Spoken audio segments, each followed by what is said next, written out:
Nuevamente, muy buena tarde a todos ustedes, a quienes formamos parte de la Universidad Mundial. Nos da mucho gusto que nos honren con su presencia en la presentación del libro El País de las Espinas, de la autoría de Juan Pablo Rochín Sánchez, bajo el sello editorial de nuestra universidad. Antes de continuar, permítanme presentar a quienes nos distinguen presidiendo esta actividad. En primer lugar, está con nosotros la rectora de la Universidad Mundial, doctora Judith Moreno Berry. Buenas tardes. El vicerrector académico, maestro Gustavo Pérez Arévalo. La vicerrectora administrativa, contadora Patricia García Ramírez. La directora general del campus Los Cabos, maestra Viviana Valle Castañeda. Está con nosotros Juan Pablo Rochín Sánchez, autor de la obra. Buenas tardes. La maestra Jessica Patiño, coordinadora editorial de nuestra universidad. Y agradecemos también a docentes, alumnos, personal administrativo de los dos campus, como al público en general. A continuación, le pedimos a nuestra rectora, doctora Judith Moreno Berry, nos dirija unas palabras de bienvenida. Adelante, por favor. Gracias, maestro Cuauhtémoc. Para nosotros es un honor tener el día de hoy a Juan Pablo Rochín Sánchez. Los jesuitas y toda esa época que ellos vivieron aquí en la península forma parte de nuestro acervo, de nuestro entorno, de nuestras entrañas. Lo que ellos pasaron sigue vibrando a través de los siglos en todos los sudcalifornianos y bueno, y en los bajacalifornianos, porque fueron los únicos avesados que se atrevieron a pisar estas tierras y a continuar hacia el norte. Yo lo quiero felicitar, me parecen extraordinarios los cuentos, me parece una obra muy importante y yo sé que usted ha sido multipremiado, pero pues yo le daría una estrella más porque su obra es muy importante y ojalá nuestros jóvenes no solamente aprendieran historia, sino leyeran y vieran cómo hay otras formas de recrear una realidad que sucedió hace cientos de años, pero que no deja de ser parte de nuestras entrañas, de lo que nos dio vida a los que habitamos en esta península. Muchas felicidades y sé que esto va a ser un éxito. Buenas tardes. Gracias. Muchas gracias, doctora. A continuación, le cedemos el uso de la voz a la maestra Jessica Patiño Cruz, coordinadora editorial de nuestra universidad, en el propósito de que nos hable acerca de nuestro autor, así como realizar comentarios a esta obra. Adelante, maestra, por favor. Buenas tardes, muchísimas gracias, maestro Murillo.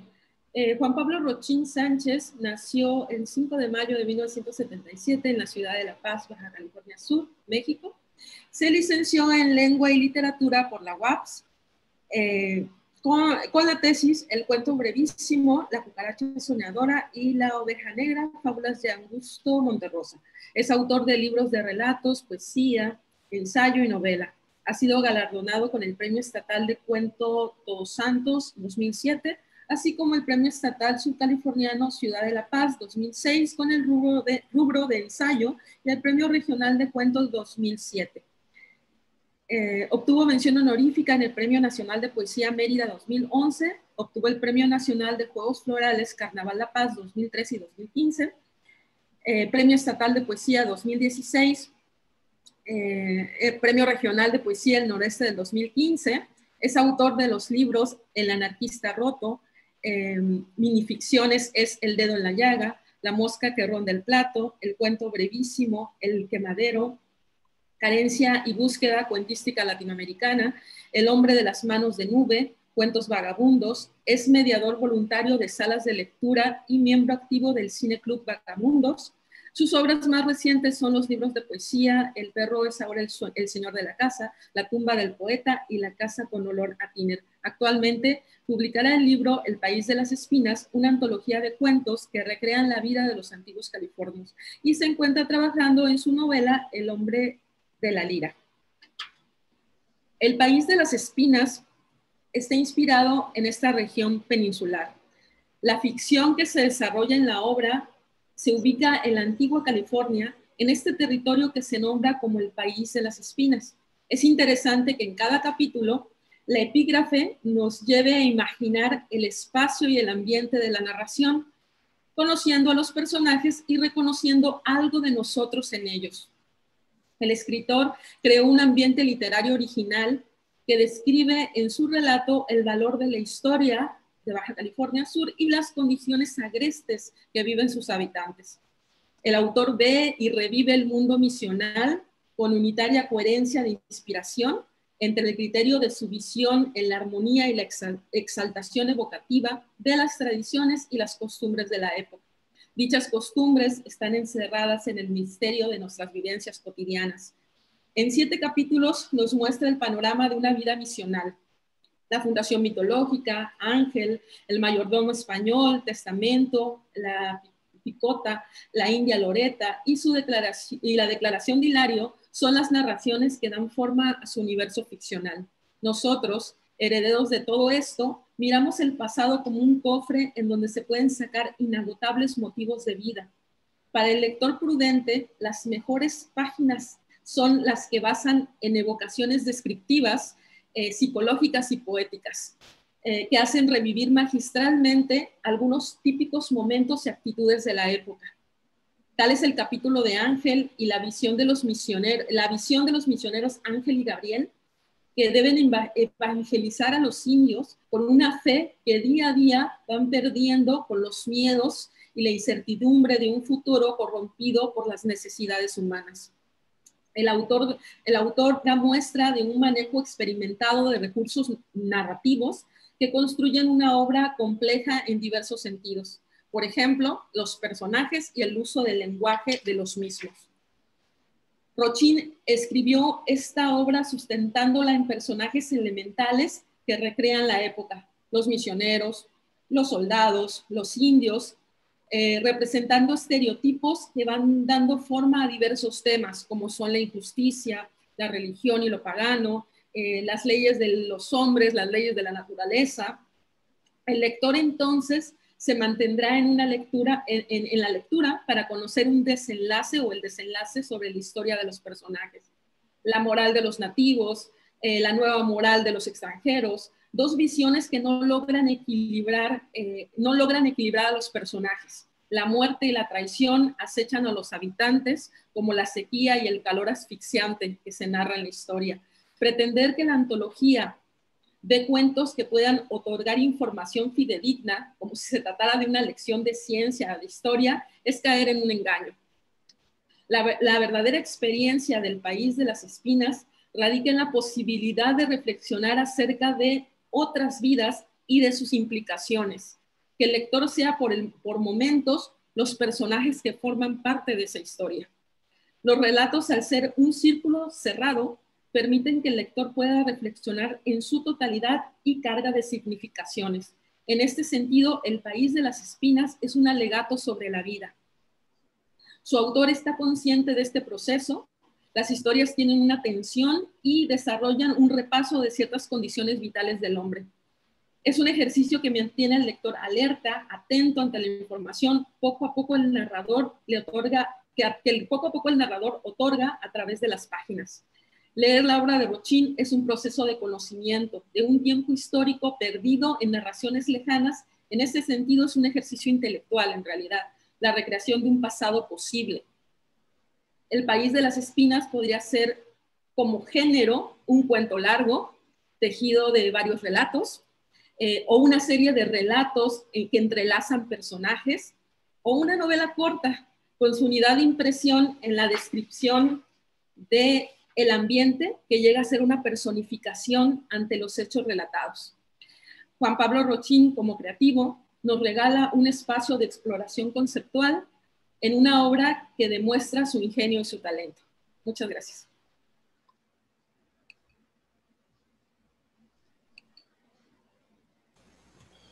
Muchas gracias, maestra Jessica. Bien, pues a continuación le vamos a dar el uso de la voz a Juan Pablo Rochín.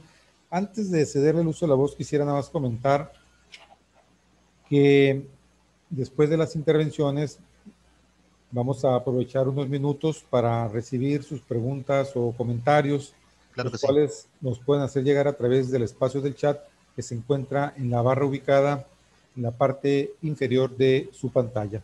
Juan Pablo, nuevamente bienvenido, muchísimas gracias. Adelante, por favor. Gracias, Juan Cuauhtémoc. Gracias, Jessica, a la doctora y por supuesto a ustedes, a la universidad, por el apoyo de esta publicación. Así a grandes rasgos, quiero comentarles primero pues que es un trabajo de investigación histórica original. En realidad, el trabajo de investigación histórica la hizo mi hermana Cindia hace varios años. A ella le encontré varias citas historiográficas que había encontrado ella, realizadas en el Archivo Histórico Pablo L. Martínez. Los leí, me los mostró, los leí, me parecieron fascinantes las situaciones que le ocurrían a algunos misioneros, soldados y por supuesto con los indios nativos de la Baja California. Debo decirles también antes, soy licenciado en lengua y literatura, pero en algún momento estuve entre estudiar historia y estudiar literatura. Estuve a un paso de irme a historia. Estuve a punto de ser historiador, porque me fascina la historia de mi estado sobre todo. La he investigado, la he leído, me encanta. Sin embargo, en el último minuto me ganó la vena creativa, creadora de la fantasía de la literatura. Soy creador, me gusta muchísimo escribir, leer poesía, cuento, narrativa y sobre todo historia de la Baja California. Cuando tuve estos documentos en mi poder, me fascinaron tanto y entonces me di la idea, la tarea de ponerme a escribir cuentos relativos a esa época, porque eran historias fascinantes. No son 7 trabajos los que aparecen en esta publicación, pero no fueron realizados, ¿cómo se los digo? Según la fuente de información que encontré, por supuesto que yo metí mano para inventar muchas situaciones, para inventar nombres, para inventar las historias que sería cada cuento. Por supuesto que hay mi mano creativa y mentirosa, de alguna manera, porque yo les puse en voz de personajes y de personas que sí existieron. Yo les puse voz y los puse a platicar entre ellos, hice que sucedieran situaciones. Me ocurrió, por ejemplo, como anécdota, cuando yo era estudiante en la universidad, tuve un sueño. Soñé en alguna ocasión que yo era un misionero que estaba siendo expulsado de la Baja California. Me soñé con mi vestido, con mi toga. Había, por mi lado derecho había una columna de soldados españoles, por mi lado izquierdo había una columna de indios que estaban llorando, allá a lo lejos estaba el mar y la playa, y más adentro un galeón, y adelante de mí algunos otros misioneros que los llevaban en un barquito a subirlos al galeón porque nos estaban expulsando de California. Me acuerdo que en ese recorrido, en el sueño, yo iba dándole la bendición a los soldados españoles y a los indios por el otro lado y caminando porque me estaban expulsando de California.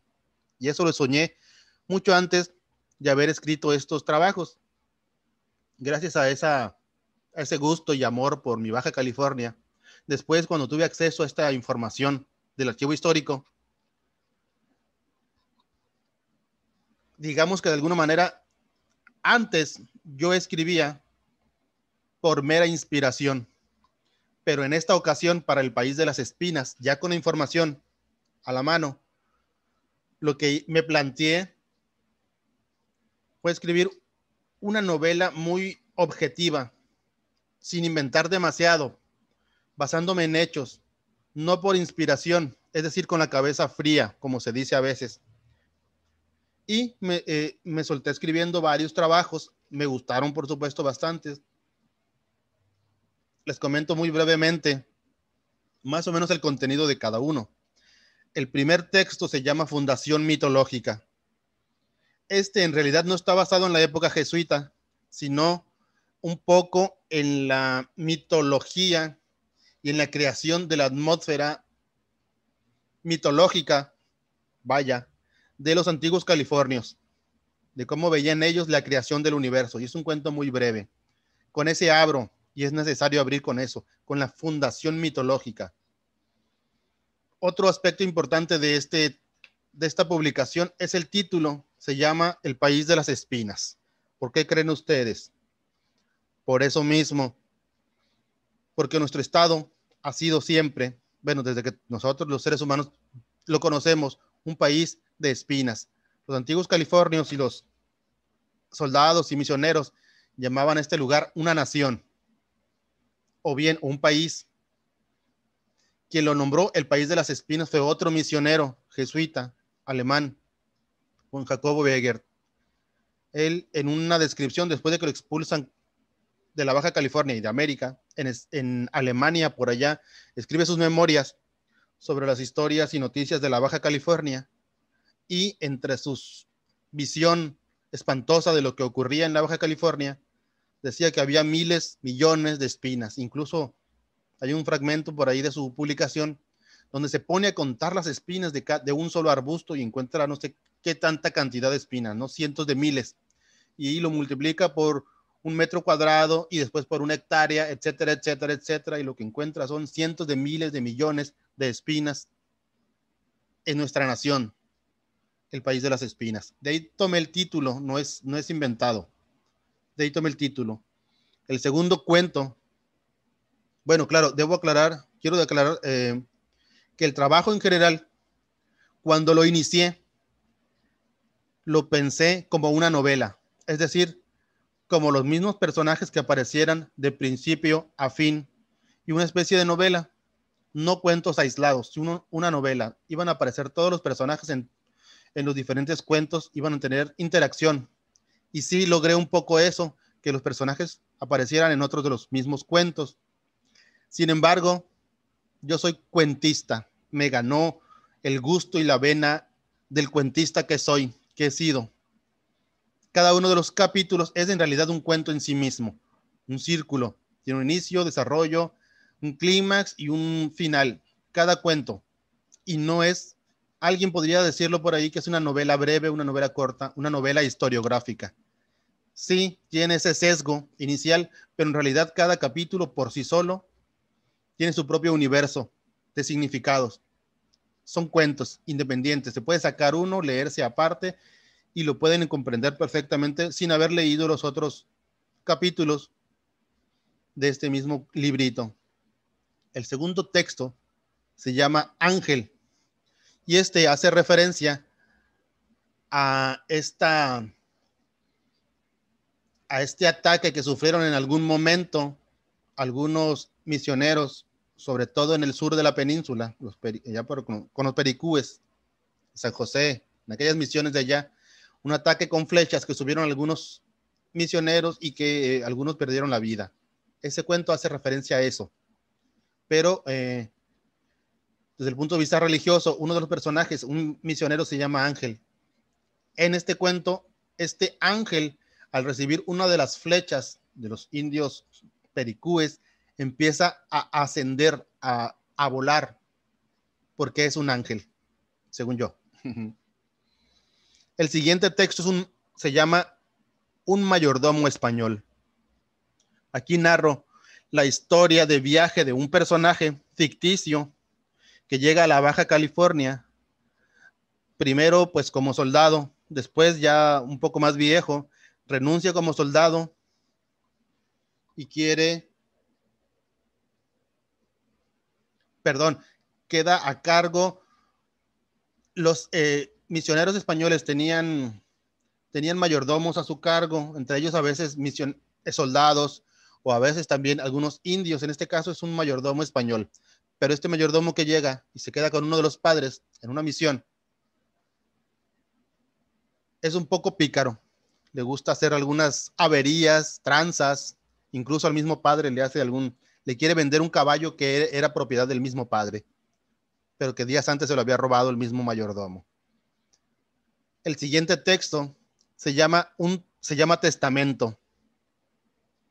Ese testamento hace referencia a una nota que encontré, así verídica como tal, muy breve, de la cual desarrollé todo el cuento, y que por cierto me gustaría leer. Está un poco extenso. El original lo transcribí casi textual. El cuento tiene alrededor de unas 10 páginas, el que yo escribí, pero el texto que transcribí, que casi transcribí completo, tiene alrededor de una sola página. Déjenme ver si lo tengo aquí a la mano.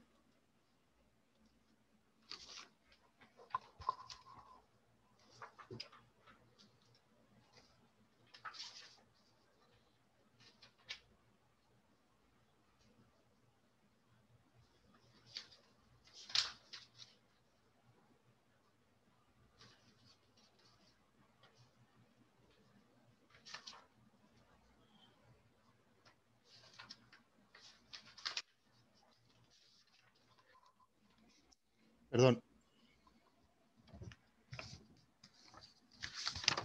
Lo que yo encontré en mi investigación fue un soldado español que estaba moribundo y manda llamar al padre y a unos soldados que le sirvan de testigo para heredar, óiganlo bien, heredar un par de botas de medio uso, que era lo único bueno que dejaba en la vida. Sin embargo, se sabía que había andado buscando tesoros. Algunos creían que había encontrado algún tesoro. Encontré un texto muy bueno donde hereda estas botas, y es bastante extenso. Bueno, para mí, para heredar al final simplemente un par de botas. Les leo un fragmento.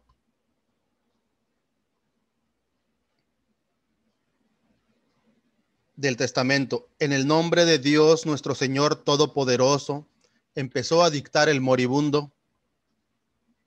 A lo que a la presente consta de mi testamento, hago público a quienes vieren, yo, Juan Cipriano Ferrer, soldado de la Compañía del Real Presidio de Loreto, natural de la parte sur, hijo legítimo de Mario Ferrer y de Amalia Peña, mis padres y señores, hallándome enfermo en cama del padre Justino Ahumada, quien ha sido fervoroso de la divina majestad frente a los testigos, soldados Ignacio Ceseña y José Ignacio.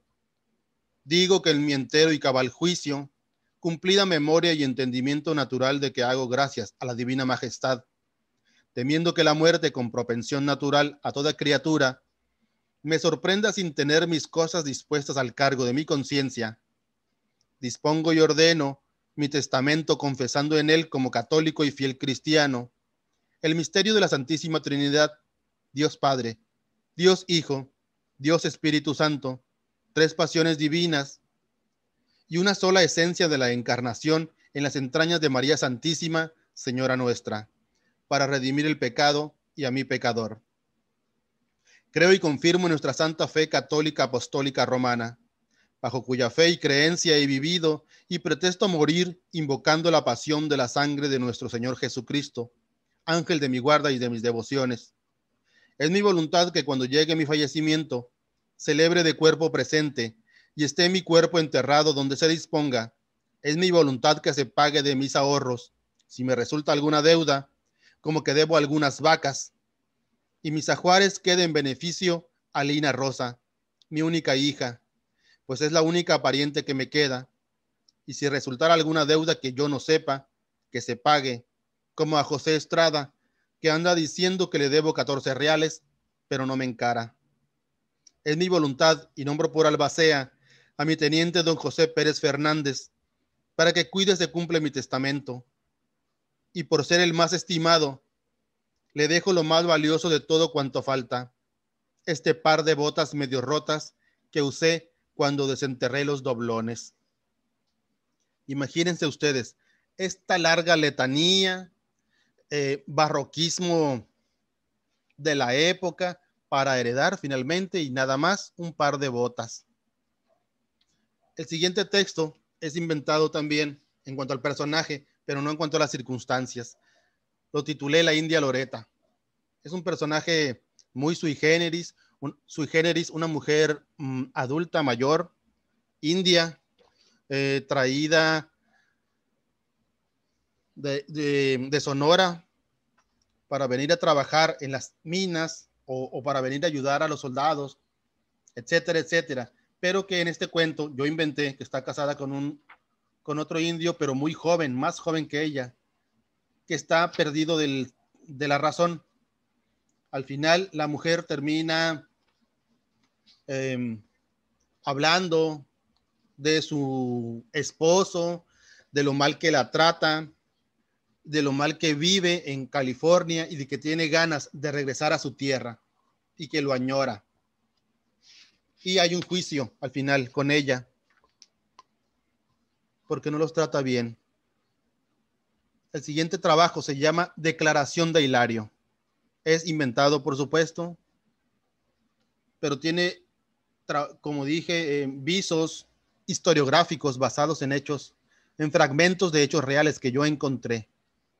Y esta es una declaración. Este es un personaje indio, sudcaliforniano iba a decir, baja californiano, nativo de la Baja California, que está siendo enjuiciado y están teniendo una declaración porque lo acusan de haber matado a un par de personas. Y para esto están unos soldados y un padre jesuita que le está tomando testamento también y declaración, le están tomando declaración, pero está hablando en su lengua y tiene un traductor. El traductor les está diciendo sus verdades, o mejor dicho, Hilario les está diciendo mediante el traductor sus verdades a los soldados, les está sacando trapitos al sol, y también al padre le saca trapitos al sol, a todos, porque todos se la deben a él. Y termina finalmente en que no ocurrió lo que le están imputando, que era el haber matado a una persona y haberse robado algunas reses. Él mismo dice, he hecho esto y esto otro, pero no eso que me imputan. Y bueno, finalmente así cierra el libro El País de las Espinas.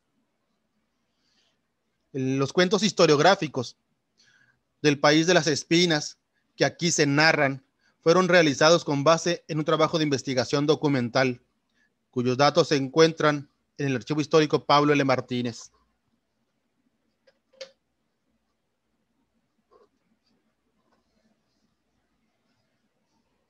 Dicho periodo se centra en una parte de la época colonial, Antigua California, durante la jurisdicción de la Orden Dominica, aproximadamente 1778-1821, sección Justicia.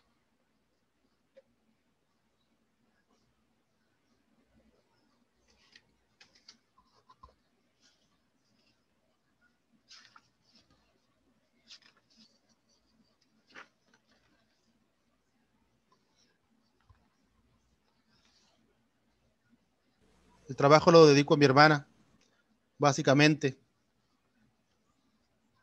Y tiene un epígrafe de un epígrafe que me encontré en un periódico en alguna ocasión. No sé quién lo habrá escrito. Dice: carta de autor desconocido dirigida al padre Juan María de Salvatierra, escrita en 1696. Dice, es muy poética, dice: habrás de ir a lejanas tierras desiertas, muy ardientes y amargas. No hallarás en meses o años alguien que hable tu idioma, y todo será hostil, hasta el propio suelo sembrado de espinas y alimañas. Día con día procurarás tu alimento, como lo hacen las aves y las fieras, y habrá veces en que tus labios no tendrán más agua que la del rocío. Por techo tendrás el cielo, y en el día quizá no poseerás más sombra que la de tu propio sayal. En medio de tan pavorosa inmensidad, amarás al pagano, que busca tu muerte con flechas silenciosas. Y cuando te sientas desfallecer, en tu delirio entenderás que Dios te puso ahí para sembrar en las almas jardines que jamás verás. y aunque no conviertas a infiel alguno, sino que perezcas en la mar o te devoren las fieras, habrás hecho tu oficio y Dios el suyo. Hermano, ¿aún quieres ir a California? Carta de autor desconocido, dirigida al padre Juan María de Salvatierra, escrita en 1696. Es genial.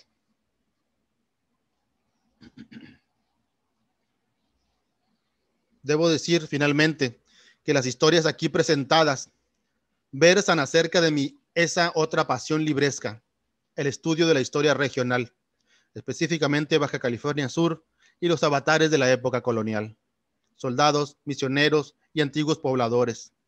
Aunque las tramas son inventadas y los personajes verídicos, pero adaptados, sí me avancé en una serie de citas obtenidas del archivo histórico Pablo L. Martínez. La intención inicial fue volver a la vida los conflictos y sucedidos mediante el atrevido uso de las licencias creativas. Aunque finalmente no sé si los hechos los saqué a jalones del polvo de los archivos a la realidad o si nada más les saqué los ojos. Muchas gracias. Muchísimas gracias, Juan Pablo, por tus comentarios. Y pues vamos a dar paso a unos momentos para poder recibir comentarios o preguntas por parte de nuestros asistentes. Recuerden, pueden hacerlo a través del espacio del chat que se encuentra en la parte inferior de su pantalla y se las leeremos. Pues a mí me gustaría empezar mientras recibimos algunos comentarios, Juan Pablo. Sí. Probablemente a veces mirar con estos ojos del presente la vida que tenían los californios o los misioneros es a veces como que hasta cierto punto increíble, ¿no? Pero yo a veces me pongo a pensar, fascinantes. No sé, ¿mande? Sí, fascinantes. Yo voy en la carretera en este momento, a cualquier parte de aquí del estado, y veo hacia el monte, vaya, ¿no? La cantidad de espinas y la manera imposible que me parecería a mí en este momento atravesar, meterme entre el montón de plantas, espinas, etcétera, y subirme a un cerro. Me parecería muy difícil hacerlo. Creo que me perdería instantáneamente. Y pensar que lo hicieron los misioneros y los soldados. Qué difícil. Sí, efectivamente. O no sé, a veces me pongo a pensar que si nosotros nos estamos quejando que tenemos 3 días a la semana agua o 2 días a la semana, a lo mejor nuestros nietos y bisnietos van a decir, oye, mis abuelos vivían en el paraíso porque tenían 3 días a la semana y tal vez en 50 años digan, pues nada más un día a la semana, ¿no? Entonces, esa parte de redimensionarnos nuestro pasado siempre es muy atractivo. Sí, lamentablemente las condiciones del agua en la Baja California van cada vez de mal en peor. San Lucas, por ejemplo, más de 15, 16, 17 días sin agua. Las casas en general. Y nosotros cada 2 o 3 días. Y nos quejamos a veces. Pero es paulatino y va a ir subiendo. Bien, pues la maestra Aide te felicita por este trabajo y dice muchas gracias por compartirlo. La contadora Patricia Ramírez también te felicita, interesante, y pregunta dónde se puede adquirir el libro. El maestro Marchecker, muy interesante trabajo literario, muchas felicidades. El maestro Jesús León, felicidades a Juan Pablo, es enriquecedor conocer la historia del país de las espinas donde vivimos. ¿Cuándo, cómo podemos conseguir el libro? No sé si la maestra Jessica o tú nos puedan comentar algo. Jessica creo que les puede comentar porque es edición de la universidad de ustedes. Claro que sí.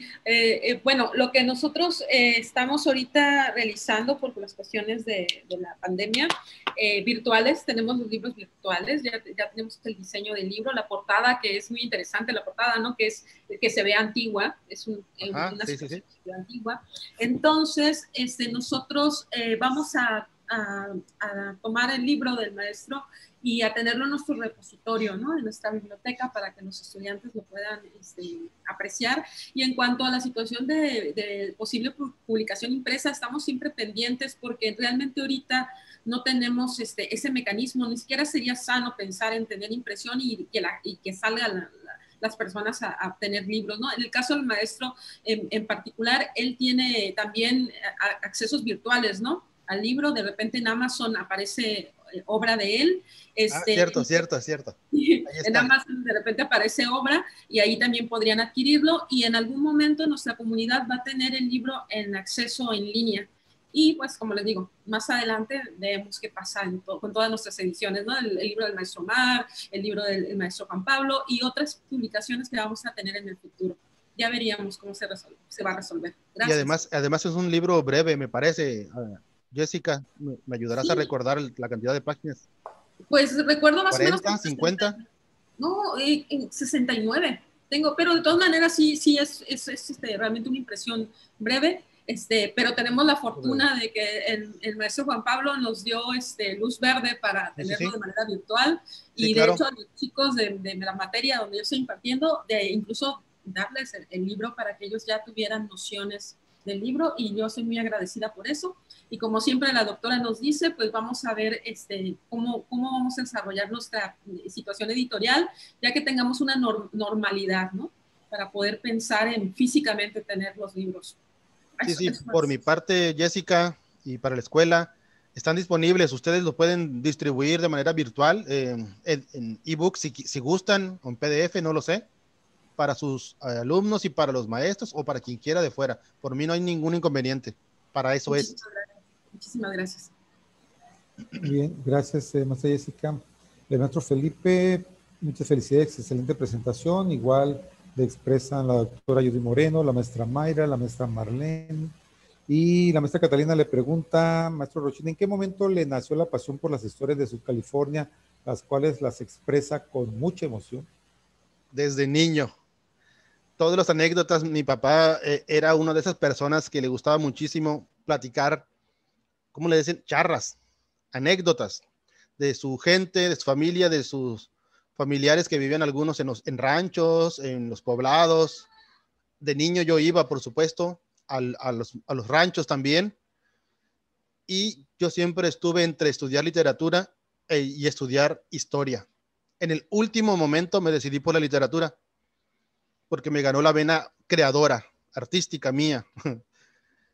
Me gusta mucho dibujar, me gustaba dibujar. Todo lo que tenga que ver con el arte me gusta mucho. Eso fue lo que declinó a que sea yo más escritor, creador. Pero por el gusto por mi estado ha sido desde siempre, desde que yo tengo uso de razón. Por eso escribí esto, por eso quise darlo a conocer. Y es más que ficción, es, como dicen los historiadores, historiografía, es investigación, sí, muy interesante. Pero bueno, yo inventé algunos personajes, hice que sucedieran algunas historias para presentar este otro trabajo de mi autoría, El País de las Espinas. Bien, Luis Osuna nos comenta, dice, la verdad la información es demasiado amplia, además de todo el estudio y dedicación que le llevó a hacer todo esto, más que nada la forma y tono en que se desenvuelve hablando sobre estos temas me pareció interesante. Mira, por ejemplo, creo que se me pasó comentar uno de los cuentos que se llama La Picota. Ese es muy breve, de una sola página. Y este es un fragmento de una información que encontré, que me pareció muy curioso lo que encontré. La Picota es ese poste, es ese lugar donde amarran a algunos presos o soldados para darles latigazos. Esa es la Picota. Y una información que yo encontré, que está en el archivo histórico, un padre llega y reclama a un soldado español que estaba latigando a un indio, y al indio lo tenían ensangrentado, casi desmayado de tantos golpes que le estaban dando. Llega el padre, interviene, se mete e impide que el soldado siga golpeando a este indígena, a este indio. Lo desata, y el soldado lo ve no como indignado, sorprendido, y le pregunta, padre, ¿por qué hace esto? Y lo que me sorprendió fue lo que dijo el padre. El padre le dijo, me lo estás dejando en muy mal estado y después ya no me va a servir para que me ayude en la misión. Eso fue lo que le dijo. Me sorprendió. Y inventé una pequeña historia que se llama La Picota, y es de un indio que están latigando. Pero hay una voltereta, digamos, al final, porque el soldado defiende al indio, pero el padre lo rescata, pero para que lo ayude. a seguir trabajando. Muy bien, Jesús Alberto Márquez también escribe excelente libro de nuestra historia de Baja California Sur. Tengo una pregunta, más bien, ¿cuál fue su inspiración a estudiar la carrera que hizo y por qué no se fue con la historia? Siempre me ha gustado el arte, desde que yo me acuerdo, desde kinder, vaya, desde jardín de niños, me gustó dibujar. Empecé dibujando, toda la primaria dibujaba, yo dibujaba. Cuando estaba en la secundaria, entré a estudiar dibujo técnico, porque quería ser diseñador o arquitecto, o algo así similar, porque me gustaba dibujar. Pero en la preparatoria, cuando ya empecé a leer más en serio, cuando ya vi la vida más en serio, que fue en preparatoria, empecé a encontrar diferentes tipos de libros, tanto de literatura como libros de historia y filosofía. Me encanta la filosofía. En ese momento me di cuenta de que la literatura era un arte con palabras, que podía ser arte yo con palabras. Pero mi vena historiadora, como nativo sudcaliforniano, porque soy de aquí, pues lo llevo en la sangre. Muy bien, Aldo Piñeda también te expresa su felicitación. Nos comenta que las espinas son las hojas de las cactáceas. Tu narración es interesante en el sentido que le das vida a tus personajes indígenas. Debo decir que muchos de los personajes sí los encontré así en unas citas tal cual en el archivo. Sí aparecen incluso nombres. Yo hice que quedaran, que intervinieran. Yo los hice hablar, platicar entre ellos, que les sucedieran otras cosas más. Muy bien, el maestro Jesús pregunta, dice, tengo entendido que muchos documentos históricos de la época a la que se refiere se llevaron a España. ¿Qué opina de esto? Tal vez. No estoy muy seguro, no soy historiador como tal. Soy aficionado nada más a la historia y a leer. Pero en el archivo histórico, aquí en la ciudad de La Paz, en el archivo histórico Pablo L. Martínez, hay muchísimos documentos guardados de la época. Se conservan y de ahí saqué esa información. Y hay mucha más. La maestra Consuelo la felicita. Es siempre un placer escuchar profesionales apasionados de lo que hacen. Gracias. Efectivamente. Les leí hace un momento un fragmento del Testamento. Lo transcribí casi textual, de como yo lo encontré. Digo casi porque tuve que adecuarlo al personaje y a la historia y le cambié algunas cositas para hacerlo quedar. Pero finalmente lo que transcribí es bastante, es un párrafo muy grande, casi una página, de lo que estaba heredando una persona moribunda aquí en la Baja California, por allá por Loreto, en el presidio de Loreto, y se avienta una letanía enorme, larga, que fue lo que les comenté hace rato, muy ad hoc de la época, muy barroca, muy cargada de simbolismos, muy cargada de adornos, para heredar ese soldado al final un par de botas de medio uso. Supongo que un par de botas de medio uso en aquella época debieron ser muy, muy, muy importantes. Muy bien, Seferina Isabel García. Buenas tardes. ¿Qué mensaje da el ponente para los jóvenes debido a la carencia de lecturas? Bueno, tú eres promotor de lectura, ¿no? También. Karen, mira, además de promotor de lectura, también me dedico a vender libros. Trabajo en el Instituto Sudcaliforniano de Cultura y por la cantidad de venta de libros, mucha gente, algunas personas me han dicho, ¿para qué vendes libros si la gente ya no lee? Yo te diría que por la cantidad de libros que nosotros vendemos, sí leen. ¿Y sabes qué es lo que más leen? Libros de historia. La gente no va a las librerías a buscar un libro de poesía. Muy difícil. Es muy raro. Sí hay 1 o 2, pero la mayoría, 9 de 10, van a buscar libros de historia de nuestro estado. Muy bien, Xochitl de los Santos dice que le interesa saber por qué fue el castigo recibido por el indio en relación a la falta que hizo en el capítulo de la picota. En lo que yo encontré de información, no decía, no venía, nada más venía. Lo único que leí era de que un padre estaba rescatando a un indio que lo estaban castigando en una picota porque no había ayudado, no estaba ayudando a los soldados a extraer o hacer trabajos en las minas. A los indios se les pagaba con comida, pero tenían que trabajar en las minas. Más o menos por ahí va. No tengo el dato exacto del por qué lo estaban golpeando, pero sí el por qué el padre llega y lo rescata y le dice al soldado que por favor no continúe el castigo porque lo va a dejar en muy mal estado al indígena, al indio, y ya no le va a servir en la misión. Eso fue lo que sí encontré como tal. Ok, la maestra Viviana también le expresa sus felicitaciones y nos dice que percibe muy interesante el libro, qué talentoso, muy bonitos relatos. Gracias por compartir.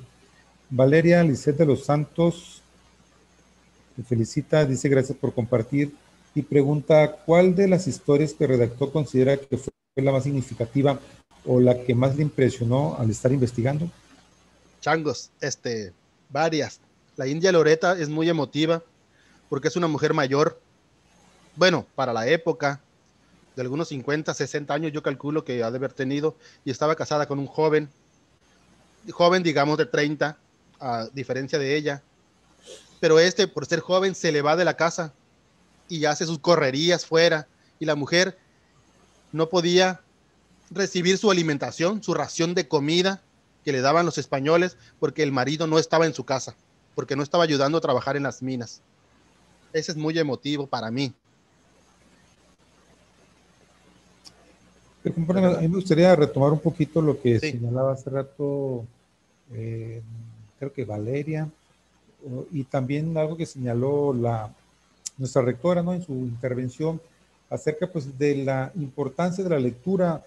Bueno, siempre decimos que los jóvenes no leen, yo a veces me encuentro jóvenes que leen mucho, pero pues sí, tal vez tenemos esa percepción de que la mayor parte de la gente no lee. Sin embargo, bueno, tu comentario como promotor de lectura. Sí, en realidad hay dos tipos de lectura que hacemos siempre. Una que es muy superficial, leer textos breves que nos envían, leer mensajes, leer anuncios, salir a la calle y leer lo que nos encontramos, leer títulos, etcétera, etcétera, que es lo breve. Pero para leer, digamos, más a profundidad, más a fondo, hay que irnos con los libros un poco más complicados, lo que ayudan a subir el nivel intelectual, de comprensión, de cómo nos adentramos a un texto.